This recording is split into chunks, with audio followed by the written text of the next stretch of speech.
Aktivitas nelayan di Desa Rempe saat musim penghujan banyak dihabiskan dari tepian pantai.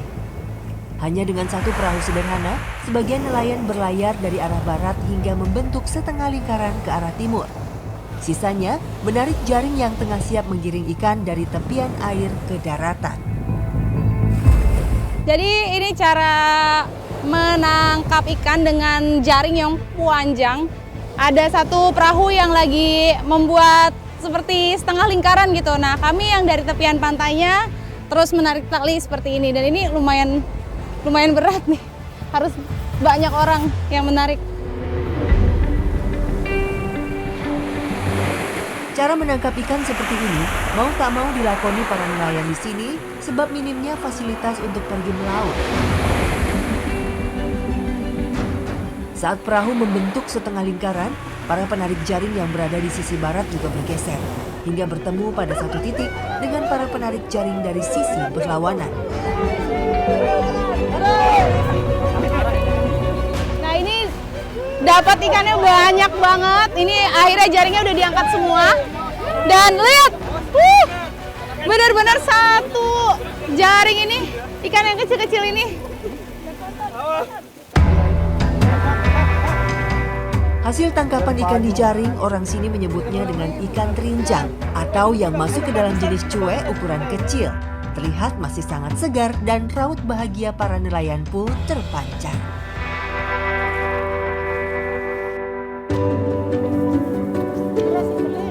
Usai ikan dikumpulkan, Syukur sebagai ketua kelompok nelayan di sini biasanya langsung membawa pulang ke rumahnya.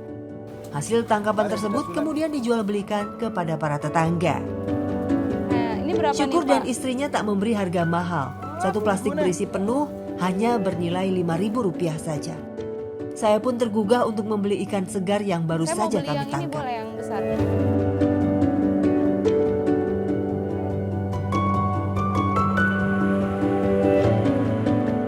Menjadi nelayan seperti pekerjaan yang termasuk minoritas di Desa Rempe. Tak ada tempat pelelangan ikan, sehingga jika ingin memasarkan ikan dengan harga jual lebih tinggi, para nelayan harus mengeluarkan ongkos lebih dengan bergerak ke pusat Kabupaten Lombok Utara di Kecamatan Tanjung. Pak Syukur, jadi kalau di sini untuk fasilitas melautnya seperti apa sih? Mungkin yang kapal yang digunakan, terus jaring kalau tadi saya lihat juga kan mungkin udah banyak yang bolong-bolong ya Pak jaringnya?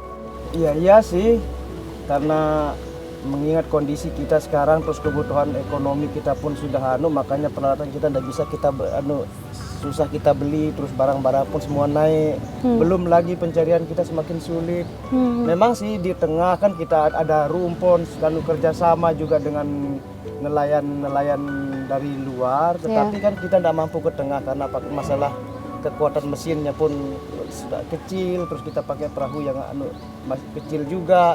Pak, kalau ada yang bisa disampaikan ke pemerintah yang menonton ini, mungkin pihak-pihak yang berwenang gitu, Bapak ingin menyampaikan apa Pak? Minta apa Pak? Ya harapannya kita sih mudah-mudahan pemerintah bisa melirik kita karena situasi kita sekarang ini sangat-sangat sulit. Terus peralatan kita pun sangat-sangat memperhatinkan karena kita mau beli alat sendiri pun sekarang harganya sudah mahal. Terus memang nyata-nyata kita tidak mampu sudah.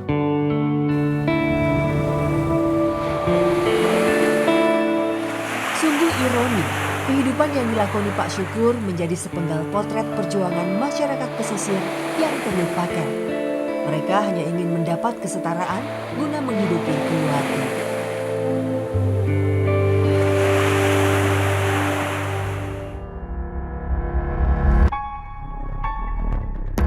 Masyarakat di Lombok Utara juga mengembangkan tanaman rempah yang mempunyai banyak manfaat.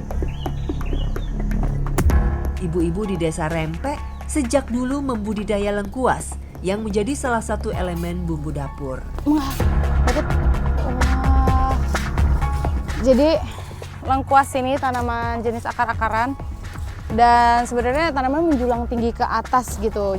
Tadi kami mencabutnya dan setelah ini mau dikumpulkan lengkuasnya terus dijadikan olahan minuman ya Bu ya.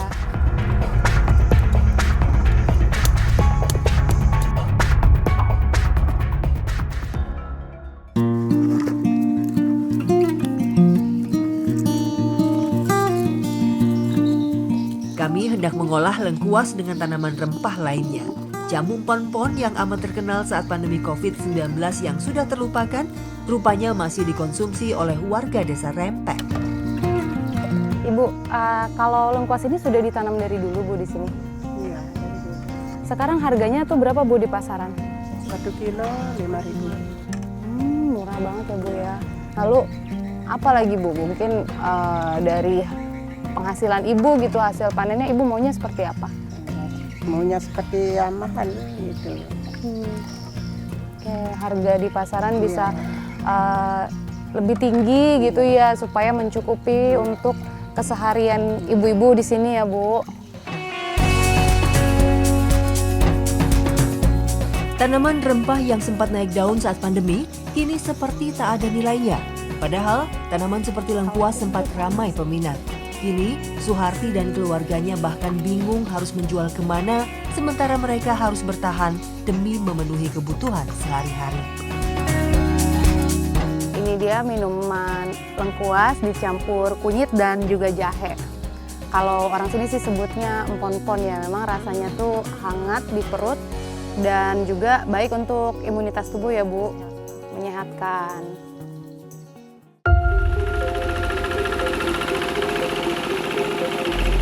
Sejak lama, mayoritas warga desa Rempek menggantungkan hidup mereka dengan bercocok tanam padi. Namun, keadaan tak lagi sama seperti dulu. Sistem irigasi pada sawah mereka mengalami perubahan sejak terjadinya musibah gempa pada 2018 silam. Kini, bendungan yang seharusnya mengaliri air ke persawahan para petani menyusut dan menutup sedimentasi bendungan di desa Rempek. Tempat kami berjalan ini merupakan aliran sungai sebenarnya yang benar-benar kering. Ini seharusnya mengalir air dari sana ya Pak, dari arah barat, yaitu dari Sungai Pansor menuju ke bendungan. Tapi karena kondisinya sekarang sudah tertimbun daratan seperti ini, baru akan mengalir air kalau intensitas hujan sedang tinggi ya Pak ya. Kalau lagi hujan deras baru ada airnya mengarah ke sini ya Pak. Karena dampak gempa bumi 2018 itu begitu dahsyat, sampai paha gunung itu ada yang banyak yang terbelah. Jadi begitu tanah-tanah yang terbelah, begitu ada hujan langsung di bawah hanyut oleh air hujan. Akhirnya menimbun sedimentasi bendungan kita. Akibatnya, kini air bisa mengalir deras saat hujan turun saja. Namun kelak, pada saat datangnya kemarau, lahan sawah milik petani terancam gagal panen.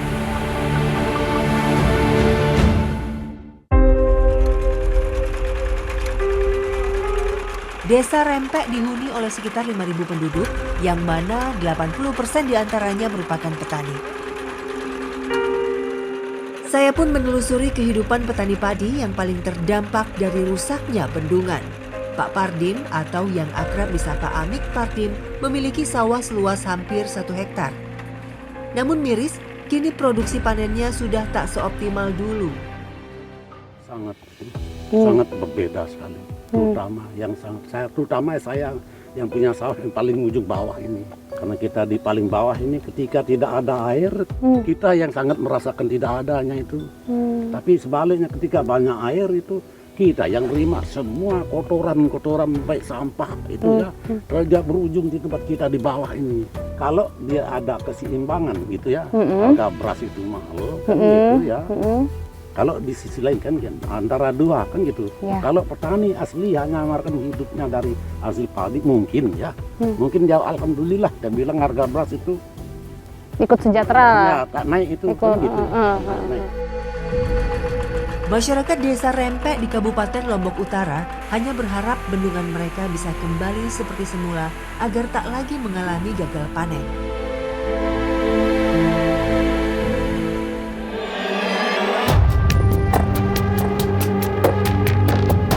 Bulan Ramadan identik dengan buah kurma. Di Kabupaten Lombok Utara terdapat perkebunan kurma yang buahnya sudah diakui oleh Badan Kurma Internasional di Arab Saudi.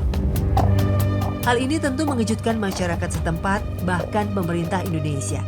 Rupanya, jenis tanaman palma seperti kurma cocok ditanam di tanah yang memiliki kadar panas tertentu, seperti di wilayah Lombok Utara ini. Sekarang kami sedang memanen buah kurma yang warnanya seperti ini, sudah matang tapi juga melalui proses yang panjang. Ini membutuhkan waktu sekitar 120 hari ya Pak ya. Ya, lalu didiamkan dulu kurang lebih 20 hari lagi, nanti di ujungnya itu mulai kecoklatan. Oke, baru setelah itu 20 hari kemudiannya lagi akan sudah coklat seluruhnya ya, seperti yang kita biasa temui dijual di pasar-pasar. Nah, walau buah yang saya pegang ini belum terlihat berwarna coklat seperti yang biasa kita temui, namun inilah wujud asli buah kurma yang matang dan bisa langsung dimakan. Kelompok tani yang tergabung dalam Ukhuwah Datu mengembangkan budidaya kurma sejak 2016. Kini, perkebunan mereka terbagi atas sejumlah klaster di lokasi terpisah atau tersebar di sejumlah desa berbeda yang ada di Lombok Utara ini. Total sudah ada sekitar 1.000 pohon kurma yang berhasil tumbuh dan produksi dari 6 klaster perkebunan yang mencakup 10 hektar lahan. Proses yang dilalui para petani kurma di sini tentu bukanlah hal yang mudah. Kurma identik tumbuh di wilayah gurun pasir, seperti di negara Timur Tengah. Tak heran jika mulanya para petani kurma di sini sempat diragukan. Awalnya berbuah, tapi rasanya sepat, kan belum paham ilmunya. Rasanya sepat, terus buahnya kecil-kecil. Sehingga jadi bahan olok-olokan. Di tahun 2019 kurma kita sudah layak, tapi kita belum berani mengatakan itu layak. Sudah besar-besar buahnya, sudah manis rasanya seperti di Pasir Halal yang ini kita rasakan sudah manis. Kini, para petani kurma amat berharap proses pembibitan yang tak perlu lagi bergantung pada bibit ekspor, melainkan mengembangkan bibit unggul yang diproduksi sendiri.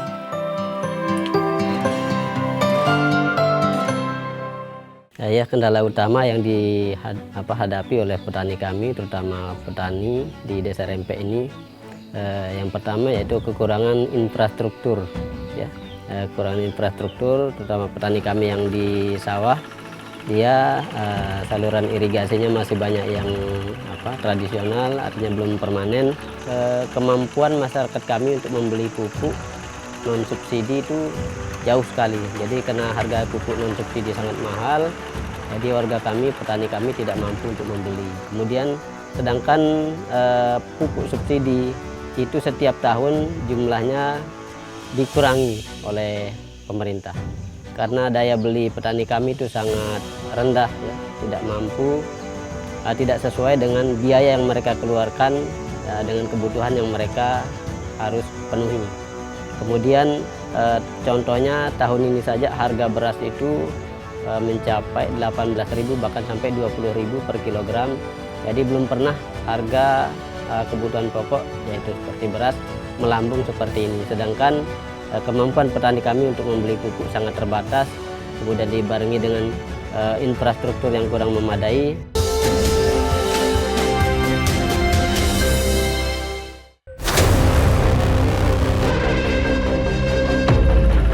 Kisah mereka dari ujung Kabupaten Lombok Utara menjadi problem sosial ekonomi yang seolah sulit menuai solusi. Pak Pardi, paruh baya petani padi yang memimpikan bisa panen seperti dulu lagi. Bayan, petani durian yang selalu was-was akan menelan fase gagal panen. Hingga syukur, masyarakat pesisir yang terlupakan. Mereka hanya sepenggal cerita dari sekitar 5.000 penduduk yang ada di Desa Rempek.